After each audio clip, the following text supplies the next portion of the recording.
It is day 249 of the second Trump administration. And tonight, Donald Trump's Department of Justice has secured an indictment of former FBI Director James Comey. Now, the charges are for obstruction and false statements, and it's tied to testimony that he gave on Capitol Hill in 2020. The arraignment for former Director Comey is set for 2 weeks from today.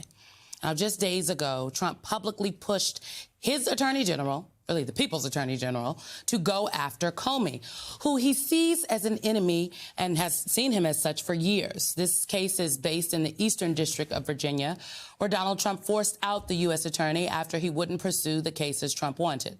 Now, the president then installed White House aide Lindsay Halligan, who had zero experience as a prosecutor. A senior Justice Department official told MSNBC that career prosecutors in Virginia sent the new interim U.S. attorney a memo earlier this week. And the memo explained why they thought there wasn't enough evidence to charge Comey with a crime. But clearly that didn't stop her. Here's what Donald Trump said earlier today about the possibility of Comey being indicted. Well, I can't tell you what's going to happen because I don't know. You have very professional people.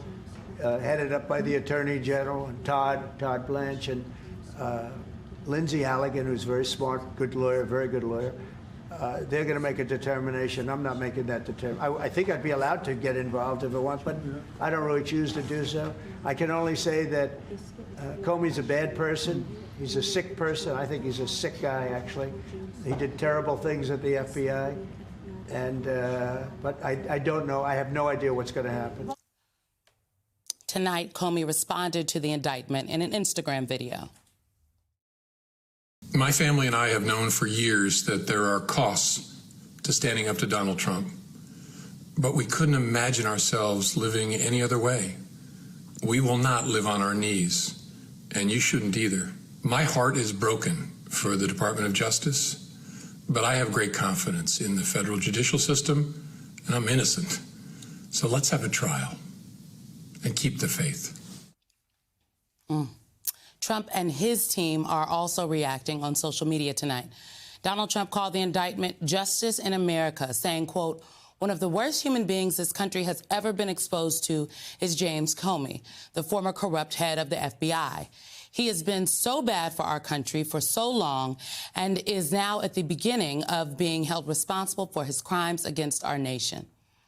Attorney General Pam Bondi posted, "Today's indictment reflects this Department of Justice's commitment to holding those who abuse positions of power accountable for misleading the American people."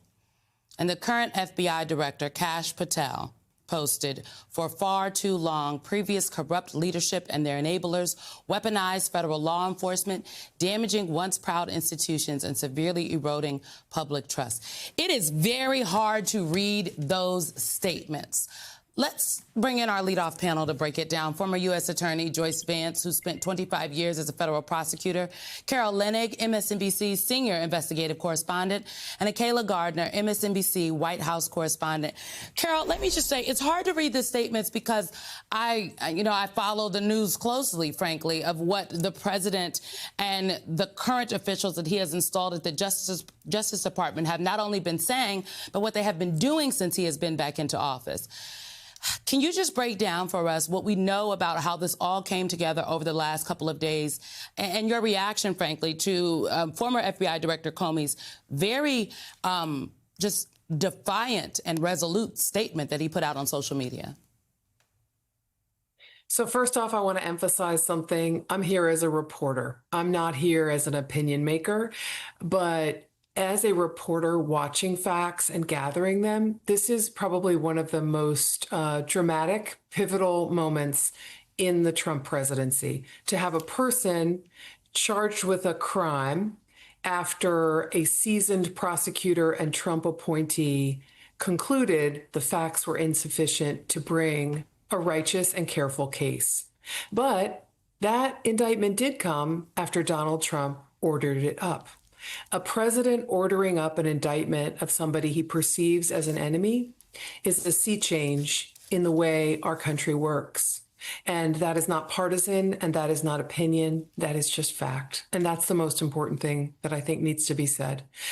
One more element is for days, my colleague Ken Delaney and I have been on this trail of hearing from sources that witnesses were being interviewed and material was going to be presented before a grand jury after Eric Seibert, the U.S. attorney, was essentially forced out of the U.S. attorney's office under pressure to either resign or get kicked to the curb. And so we knew a grand jury was going to be meeting, and we knew that presentations were going to be made. We were hearing, but we could not confirm that it would be today, but we knew it was going to be as early as today.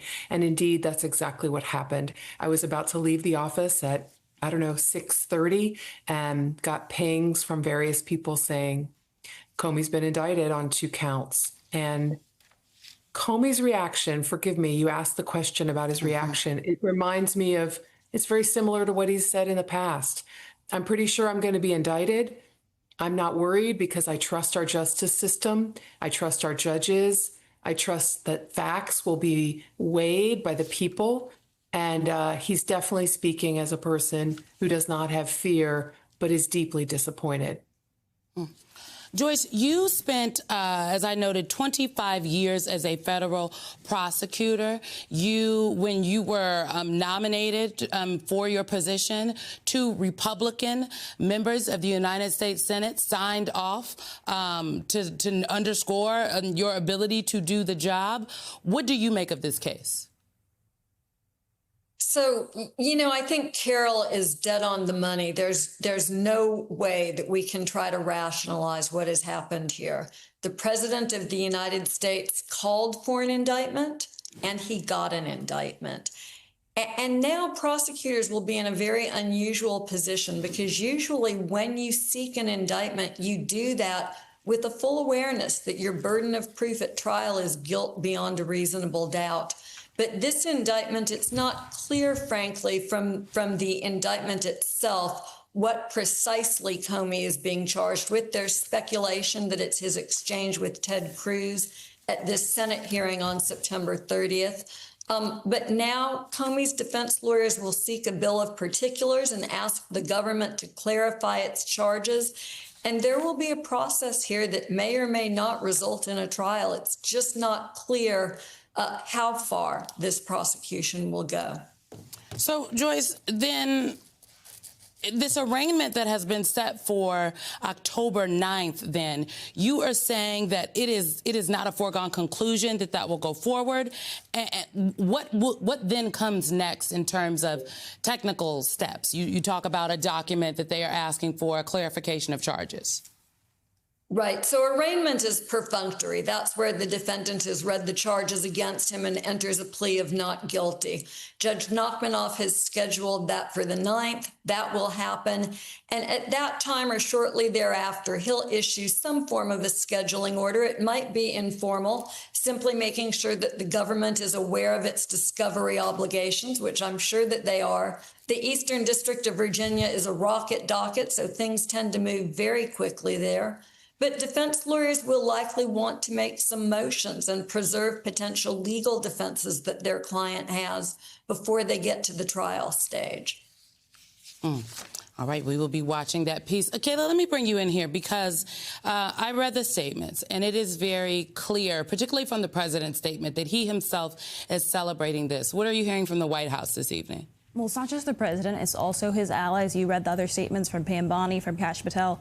Other allies online are very much cheering this indictment. Other people want to see him arrested. It seems that Comey is going to turn himself in tomorrow, but some people wanted this to be a bigger show than what it is right now. But this is really a reminder of how much retribution and revenge has been a driving factor in the president's presidency, not only in his campaign where he really promised to go after his enemies, but even after he won, he continues to pursue this relentlessly. And you laid out that timeline of him posting that Truth Social directly to Pam Bondi and later telling reporters that he wanted her to act quickly. He's made this very clear that he wanted an urgency here, and that is something that potentially could come back to bite the prosecutors in this case, is his statements to this effect. And this is really a break from precedent that we have seen for decades now, that the White House has not been involved in Justice Department actions, and that clearly seems to be not the case tonight. Yeah, Carol, those were changes that were made post-Watergate, frankly, in terms of the hardening, if you will, of the lines between the Justice Department and the executive branch, particularly the White House. What do we know about who could be up next on Donald Trump's list? As Akayla noted, the president, it's not a secret that he, thought a lot about retribution. He has mentioned in the past couple of days the AG of the Attorney General of New York, Tish James. He's mentioned Senator from California, Adam Schiff. Are these individuals that could potentially also see some legal activity around themselves? I think they already are. I mean, those are, if not grand jury presentations, those are ongoing investigations in several different offices. Letitia James, I'm so glad you mentioned her, because Eric Seibert, again, the U.S. attorney, the Trump appointee chosen by President Trump, allied to his mission, Eastern District of Virginia, handling the same case docket as the Comey case, also did not see a reason to proceed with charging Letitia James with mortgage fraud based on some documentation that appeared to be entered in error and that was contradicted by other documents that she actually submitted about her home. And so that's one that's quite active. It isn't facing the same ticking clock that the James Comey one was, the statute of limitations, which was supposed to run out by next week. And hence there was some urgency on the part of the president to get moving on that. Again, all of this is so foreign to most of us who've written about this Department of Justice for many, many years. To have the president felt some urgency about an indictment and some charges in a case involving statute of limitations. You asked about Schiff. There's no question in my mind that there are people who are working now inside the department at Main Justice and probably in other field offices looking for what the evidence might be there. And of course, you mentioned just randomly other people that could be in trouble. The New York Times had a good story the other day about George Soros being the subject of an investigation, Donald Trump, and more broadly, Donald Trump wants to look into everybody who might fund Democrats, which is very sprawling as a criminal predicate. I mean, I don't want to sound snarky, but, what is it exactly about funding Democrats for office that is automatically criminal? Donald Trump is trying to connect Charlie Kirk's assassination to democratically funded organizations. There is no such evidence linking his death to that. And yet this is something he's been describing as a basis for bringing a charge. Donald Trump doesn't have any prosecutorial experience. And this is not the only reason that presidents aren't supposed to be directing and advising the Department of Justice.